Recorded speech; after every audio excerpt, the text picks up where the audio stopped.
தண்டக்காரன் இந்த படத்த பார்த்து முடிக்கும்போது, இத தியேட்டர்ல பார்க்க மிஸ் பண்ணிட்டேன்னு சொல்லி ஒரு ஃபீல் வந்துச்சுங்க.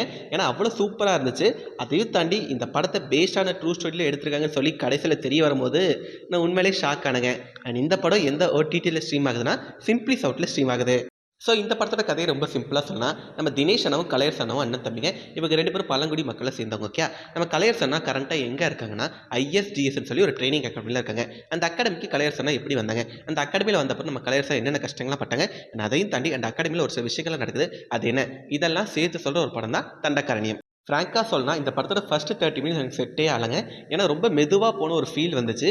பட் அவங்க கதைக்குள்ள போனப்புறம் எனக்கு ஒரு வேற லெவல் படம் பார்த்த ஃபீல் வந்துச்சுங்க.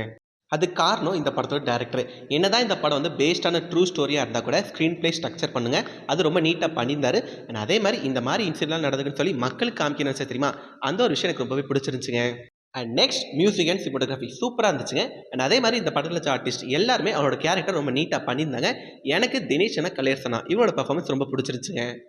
ஸோ என்னை பொறுத்தவரைக்கும் இந்த படம் யாரெல்லாம் பார்க்கலான்னு சொல்லி கேட்டிங்கன்னா, உங்களுக்கு ஜெய் பீம், தானாகாரன், விடுதலை 1, விடுதலை 2 இந்த படம்லாம் பார்க்க ரொம்ப பிடிக்குமா? அப்போ இந்த படத்தை ட்ரை பண்ணி பாருங்க. ட்ரை பண்ணி பார்த்துட்டு உங்களோட எக்ஸ்பீரியன்ஸை கீழே கமெண்ட்ல சொல்லுங்க. மறக்காம நம்ம சேனலை சப்ஸ்கிரைப் பண்ணிக்கோங்க. பாய்.